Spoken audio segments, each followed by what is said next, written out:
They called him a monster, a genius, and a force of nature. His name still echoes across southern Africa like distant war drums. Even today, historians argue over one question. Who was Shaka Zulu, really? And why did entire kingdoms tremble at his name?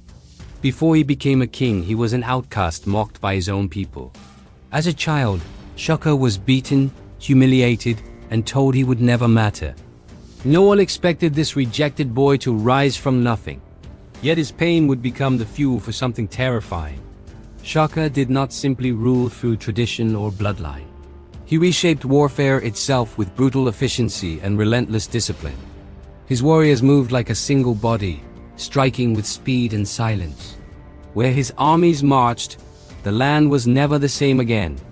But here is the chilling mystery that still divides history. Was Shaka Zulu a ruthless tyrant obsessed with control and bloodshed?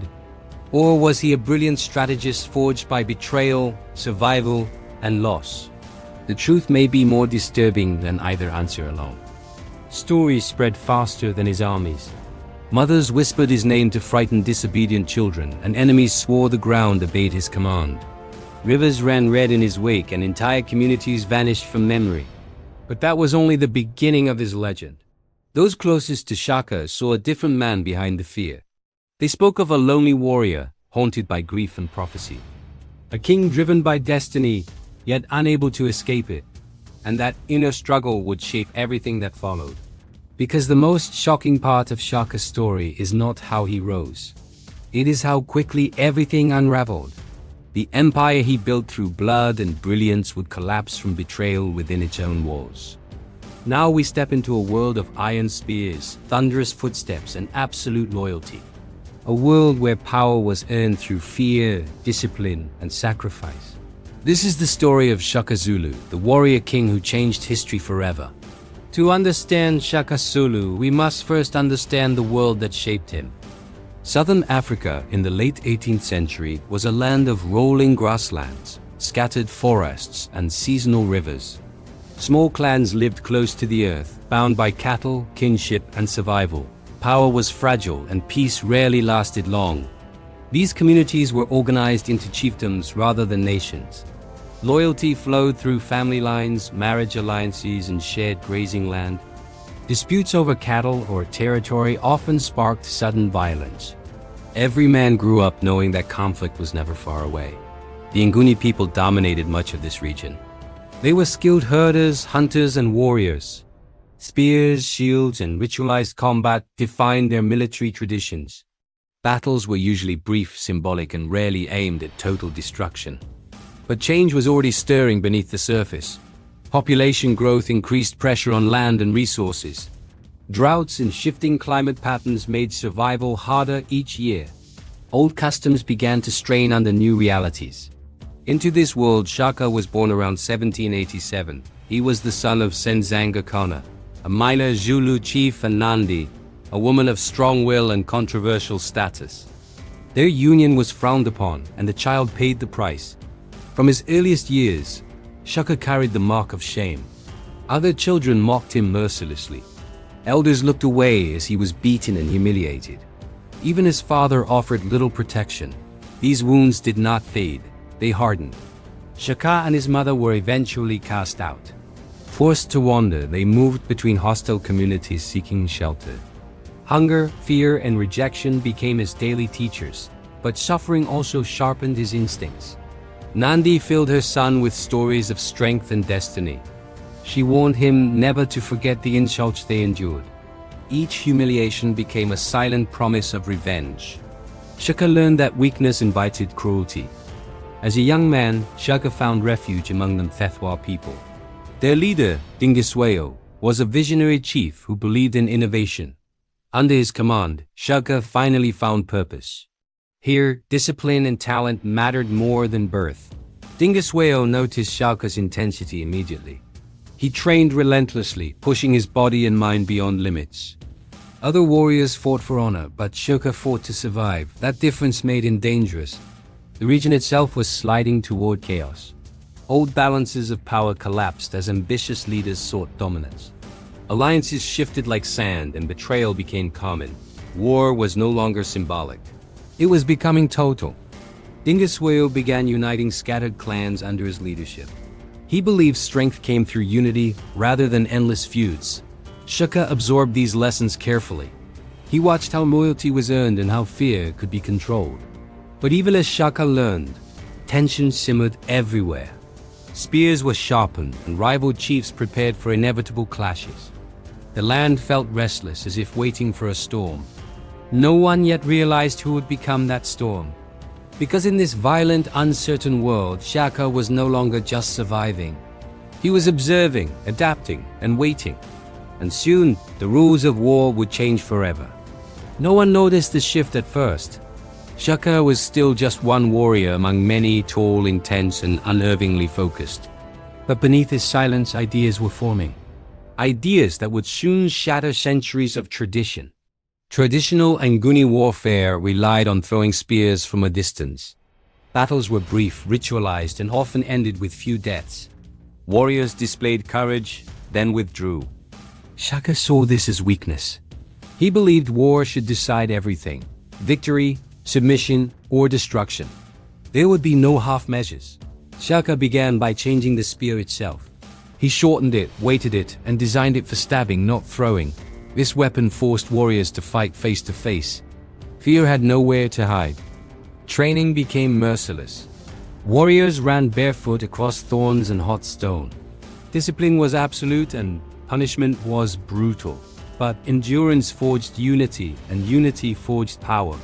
Shaka reorganized the army into regiments based on age. Each unit lived, trained, and fought together. Loyalty to the group became stronger than loyalty to family. This bond made retreat unthinkable. He also perfected new battlefield formations. The horns of the bull encircled enemies with terrifying speed. While the chest held the line, the horns closed in from both sides. Escape became impossible. The sound of these armies was unforgettable. Thousands of feet struck the earth in perfect rhythm. Shields slammed together as voices roared in unison. Enemies often broke before the first spear struck. Under Dingiswayo's protection, Shaka rose rapidly. His victories were swift and absolute. Rival clans were crushed or absorbed. Survivors were given a choice: join or vanish. But success breeds fear, and fear breeds betrayal. When Dingiswayo was captured and executed by the Nwanwidas wide, everything changed. Their protector was gone. The moment Shaka had been waiting for had arrived. Shaka returned to the Zulu with purpose. His father, Senjangakona, was dead, and the Zulu leadership was weak. With the backing of the Mthethwa, Shaka claimed the chieftainship. Few dared to resist. Now he ruled, but rule demanded proof. Zwide and the Nwanwu still powerful. They expected an easy victory over the upstart Zulu king. What they met instead was a nightmare. The first major clash was brutal and fast. Shaka lured his enemies into exhausting marshes. When they were weakest, he struck with overwhelming force. Spears flashed, shields shattered, and the ground drank deeply. Victory followed victory. Entire clans fled before his approach. Some joined willingly, hoping for protection. Others resisted and were erased from history. This period became known as the Mafekan, the Great Crushing. Waves of displaced people rippled across southern Africa. Violence spread far beyond Shaka's borders. The region was transformed forever. But power came at a cost. Shaka demanded absolute obedience. Failure was met with death, not forgiveness.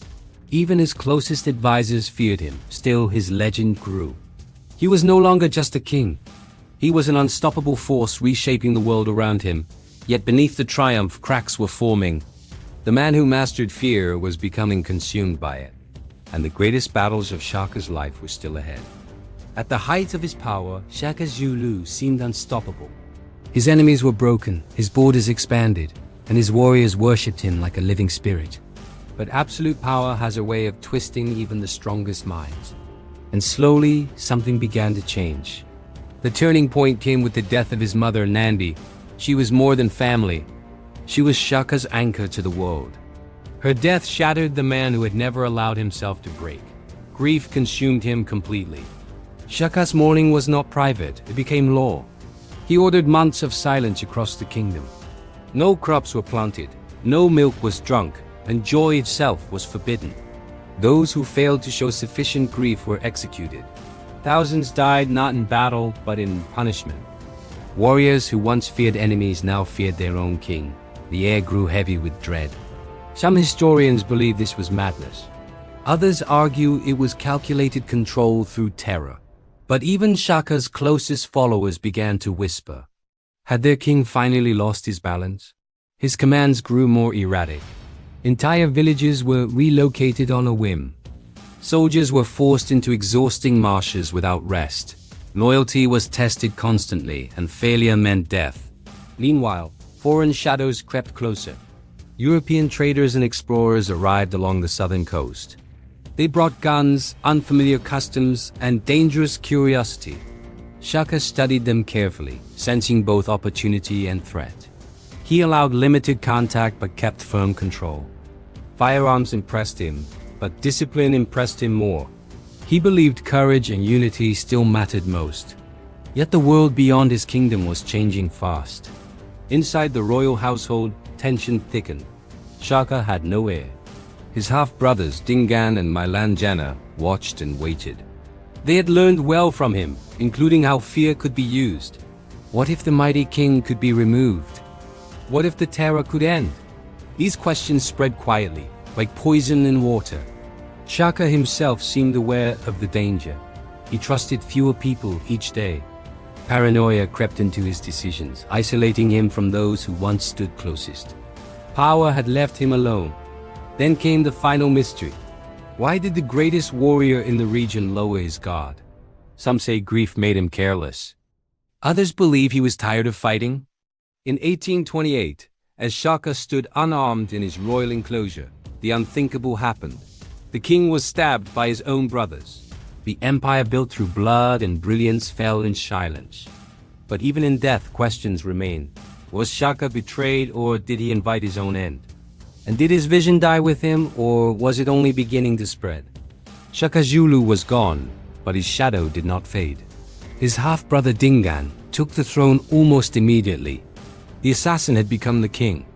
Yet ruling proved far harder than killing. Dingan lacked Shaka's discipline and strategic brilliance. Fear alone could not hold the empire together. Without Shaka's iron control, cracks widened across the kingdom. Loyalty weakened and old rivalries resurfaced. Still, Shaka's systems remained. His military structure, regimental organization, and battlefield tactics endured. Even leaders who hated his memory relied on his methods. The world he created could not be undone overnight. The Mifekan continued reshaping southern Africa. Entire populations had been displaced, absorbed, or destroyed. New kingdoms rose from the chaos, built by survivors of Shaka's wars. His influence spread far beyond Zulu borders. European powers soon took advantage of this fractured landscape. British and Boer settlers expanded inward, encountering societies already strained by decades of upheaval. Some historians argue Shaka's wars made colonization easier. Others say his resistance delayed it by forging stronger states. This debate still burns today. Was Shaka a destroyer who drowned the region in blood? Or was he a nation builder responding to a violent age? The truth likely lies somewhere between. What cannot be denied is his transformation of warfare. He turned armies into disciplined machines. He replaced ritual combat with total war. These changes echoed across the continent. Shaka also reshaped leadership itself. Authority became absolute, centralized, and enforced through fear. This created unity but demanded constant violence to survive. Once the fear weakened, the system collapsed. Yet his legacy is not only one of terror. Among the Zulu, Shaka remains a symbol of strength and identity. Songs, stories, and oral histories still speak his name with awe. He is remembered as both protector and destroyer. In the end, Shaka Zulu did not simply rule history. He forced history to move faster, harsher, and deeper. And Southern Africa would never return to what it once was. Shaka Zulu's life forces us to confront an uncomfortable truth. Great power is rarely born from peace or kindness. It often rises from pain, rejection, and relentless survival. Shaka was shaped by a brutal world, and in return, he reshaped it with equal brutality. He gave his people unity when chaos threatened to tear them apart. He offered strength in an age where weakness meant extinction. But that strength demanded a terrible price. Fear became the foundation, and fear cannot last forever. Was Shaka a hero protecting his people from destruction? Or was he a warning about what happens when power goes unchecked? History refuses to give us a simple answer. What remains undeniable is his impact. Long after his death, his strategies, his name, and his legend endured. Few individuals have altered the course of an entire region so completely. Perhaps the real mystery is this. If Shaka had known how his story would end, would he have chosen a different path? Or was he always moving toward an ending he could not escape? His footsteps have faded, but their echoes remain. In every story of leadership, ambition, and fear, Shaka Zulu still stands watching. And history continues to ask whether the world creates warriors like him, or whether warriors create the world. If you enjoyed this journey through history, don't forget to subscribe to History Hub for more cinematic stories.